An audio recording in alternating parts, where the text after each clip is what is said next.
la filosofía del lenguaje. Hay una rama de la psicología que se encarga de los significados, otra rama de la teoría del conocimiento que toma a la semántica como cosa propia. La moderna pragmática no es, en el fondo, más que una semántica del hablar. Y así ha andado y anda, como Cenicienta, como peregrina sin casa, repartida en cuantas disciplinas se preguntan por la entraña de las cosas, acogida ocasionalmente por esta o aquella ciencia del saber humano. Problema central de la lingüística es el significado, no cabe duda, puesto que significar es el objetivo de los signos lingüísticos. Pero decir qué cosa sea el significado se convierte en uno de los mayores problemas de la lingüística y, por extensión, del pensamiento filosófico. Tan difícil y escurridizo resulta que hay quien, admitiendo su existencia, lo ha definido por negación. El significado es un ente inefable carente de definición. Que es difícil definirlo no cabe la menor duda, pero de que existe no debe caber tampoco ninguna duda. Y además, que el significado es objetivo y demostrable, no caprichoso y voluble, puesto que es compartido por todos los hablantes de una misma lengua. Digo padre, y a la vez que todos ustedes oyen e interpretan la misma e idéntica secuencia sonora, en todos ustedes se ha configurado también el mismo e idéntico concepto. Otra cosa es que estemos más capacitados y que seamos más diestros en el análisis del significante padre que en el análisis del significado progenitor masculino en primer grado. Pero esa es una cuestión distinta. La generalidad de los nombres nos manejamos con más soltura entre las cosas físicas que entre las cosas mentales. La realidad entra más por la vista que por el intelecto. Pero la lengua no se ocupa solo de las cosas materiales. Veo lo que tengo delante y digo atril, papeles, flores, salón. Me veo revestido de esta guisa y enumero las prendas con que aparezco ante ustedes. Birrete, toga, muceta. Mas veo también, aunque no sepa decir dónde ni cómo señalarlas, cosas como paraninfo, universidad, acto de comienzo de curso, lección inaugural. Y veo también, escrito en el aire, el lema que dice que la universidad debe perseguir siempre la excelencia. Decía Hegel que lo más distintivo del ser humano era el lenguaje, porque con él los hombres podían hacer una cosa para la que los animales estaban incapacitados: crear otra naturaleza distinta a la propia naturaleza física, el mundo de las referencias mentales, un mundo conceptual que se sobrepone al mundo tangible. Otra cosa será que haya varias clases de semánticas, tantas cuantos conceptos haya del significado. Y otra cosa es también que hablemos del significado lingüístico o de cualquier significado comunicacional, porque en efecto, no solo de la lengua se sirve el hombre para comunicarse, aunque la lengua sea el principal y más aventajado sistema de comunicación que el hombre haya sabido crear a lo largo de la historia. Pero cualquiera que sea la naturaleza de ese sistema o simple signo comunicacional, su función es la de significar. Las flores son elementos de la naturaleza, pero el hombre las puede usar también para comunicarse.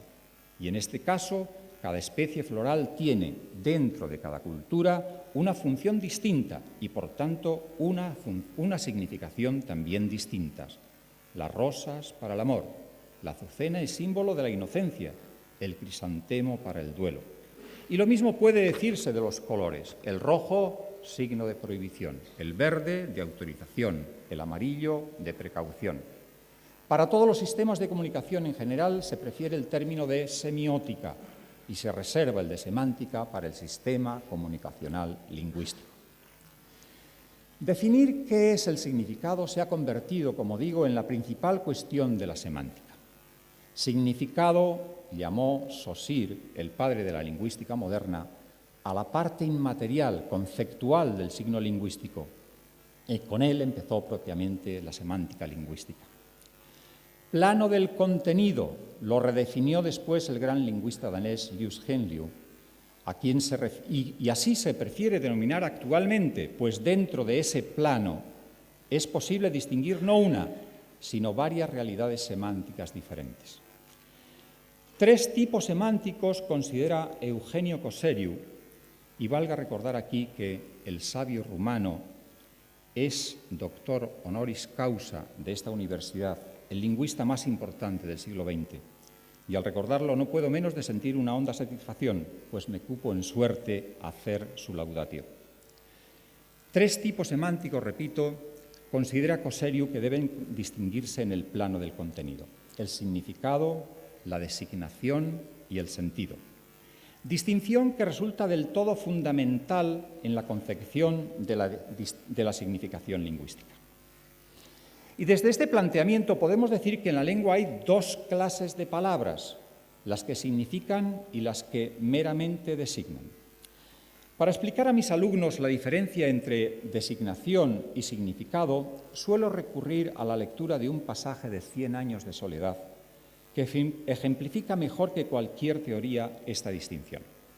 Los ejemplos extraídos de la literatura, cuando el autor es de la genialidad de un Gabriel García Márquez, parece como si hubieran sido puestos en auxilio de los lingüistas, por mucho que tales autores se confiesen ajenos a toda reflexión lingüística. El pasaje es el siguiente: una peste extraña, la peste del insomnio, se ha apoderado de Macondo. El desasosiego que provocó al comienzo entre la gente fue poco a poco asimilándose, y gracias a las medidas que José Arcadio Buendía implantó en toda la población, la vida se organizó entonces de tal modo que el trabajo recobró su ritmo y nadie volvió a preocuparse por la inútil costumbre de dormir. Mas no pudo prever el patriarca de los Buendía que aquella peste del insomnio desembocaría en otra peor, la peste del olvido de los nombres de las cosas. El primero que sintió los efectos de las evasiones de la memoria fue su hijo Aureliano, el orfebre. Dice el texto: un día estaba buscando el pequeño yunque que utilizaba para laminar los metales y no recordó su nombre. Su padre se lo dijo: Tas. Aureliano escribió el nombre en un papel que pegó con goma en la base del yunquecito. Tas. Así, estuvo seguro de no olvidarlo en el futuro. No se le ocurrió que fuera aquella la primera manifestación del olvido, porque el objeto tenía un nombre difícil de recordar. Pero pocos días después descubrió que tenía dificultades para recordar casi todas las cosas del laboratorio. Entonces, las marcó con el nombre respectivo, de modo que le bastaba con leer la inscripción para identificarlas. Cuando su padre le comunicó su alarma por haber olvidado hasta los hechos más impresionantes de su niñez, Aureliano le explicó su método y José Arcadio Buendía lo puso en práctica en toda la casa y más tarde lo impuso en todo el pueblo. Con un hisopo entintado marcó cada cosa con su nombre: mesa, silla, reloj, puerta, pared, cama, cacerola. Fue al corral y marcó los animales y las plantas: vaca, chivo, puerco, gallina, yuca, malanga, guineo. Poco a poco, estudiando las infinitas posibilidades del olvido, se dio cuenta de que podía llegar un día en que se reconocieran las cosas por sus inscripciones, pero no se recordara su utilidad. Entonces fue más explícito. El letrero que colgó en la cerviz de la vaca era una muestra ejemplar de la forma en que los habitantes de Macondo estaban dispuestos a luchar contra el olvido.